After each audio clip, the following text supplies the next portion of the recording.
ಕಾವ್ಯಾನುಸಂಧಾನದಲ್ಲಿ ರನ್ನನ ಗದಾ ಯುದ್ಧಕ್ಕೆ ಗಮಕ ವಾಚನವನ್ನ ಶ್ರೀ ನಾರಾಯಣ್ ಭಾಗವತರವರು ನಡೆಸಿಕೊಟ್ಟಿದ್ದಾರೆ. ಮೂಲತಃ ಸಿರ್ಸಿ ನಿವಾಸಿಗಳಾದ ಶ್ರೀಯುತರು ಪ್ರೌಢಶಾಲಾ ಶಿಕ್ಷಕರಾಗಿದ್ದಾರೆ. ಗಮಕ ಪ್ರಕಾರದ ಸಾಹಿತ್ಯದಲ್ಲಿ ವಿಶೇಷ ಆಸಕ್ತಿ ಹೊಂದಿದ ಶ್ರೀಯುತರು ಅನೇಕ ವರ್ಷಗಳಿಂದ ಈ ನಿಟ್ಟಿನಲ್ಲಿ ಕಾರ್ಯಗತರಾಗಿದ್ದಾರೆ. ಇವರೊಟ್ಟಿಗೆ ಶಿರ್ಸಿ ತಾಲೂಕಿನ ಇಸ್ಲೂರು ಗ್ರಾಮದ ಸಂಗೀತ ಶಿಕ್ಷಕರಾದ ವಿದ್ವಾನ್ ವಿಶ್ವನಾಥ್ ಹಿರೇಮಠ ಅವರು ಜೊತೆಗಿದ್ದಾರೆ. ಅದೇ ರೀತಿಯಾಗಿ ಈ ಒಂದು ಗಮಕ ವಾಚನದ ವ್ಯಾಖ್ಯಾನವನ್ನ ಸುಶೀಲೇಂದ್ರಣ್ಣ ಕುಂದರ್ಗಿಯವರು ಮಾಡಲಿದ್ದಾರೆ. ಮೂಲತಃ ಬಾಗಲಕೋಟೆ ಜಿಲ್ಲೆಯ ಕುಂದರ್ಗಿಯವರು ಸದ್ಯ ಹುಬ್ಬಳ್ಳಿಯಲ್ಲಿದ್ದು ಸಂಯುಕ್ತ ಕರ್ನಾಟಕ ದಿನಪತ್ರಿಕೆಯ ಸಹ ಸಂಪಾದಕರಾಗಿ ಕಾರ್ಯನಿರ್ವಹಿಸ್ತಾ ಇದ್ದಾರೆ.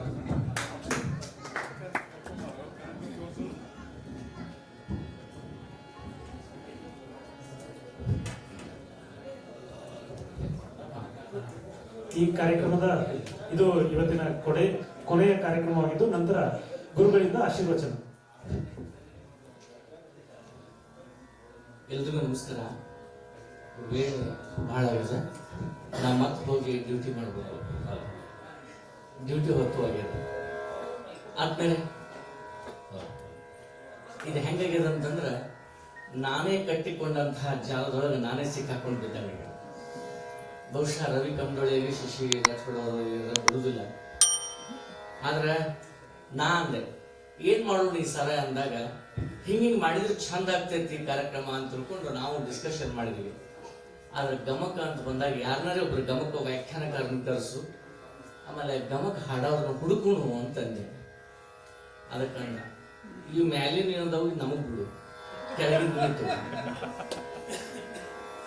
ಬಹುಶಃ ನನಗೆ ಬಾಳಂದೆ ಅವ್ರು ಅದನ್ನ ಹೇಳಬಹುದು ಅಂತ ಅನ್ಕೋತೀನಿ. ಕುಂದಗೋಳದಲ್ಲಿಯೂ ಕೂಡ ಗಮಕ ವಾಚನ ಮಾಡೋರು ಇದ್ರು.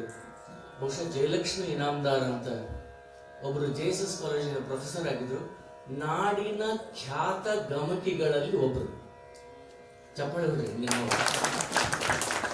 ಜಯಲಕ್ಷ್ಮಿ ಇನಾಮದಾರ್. ಅವರ ಶಿಷ್ಯಂದ್ರು ಇಲ್ಲೊಬ್ರು ಬಂದಾರ.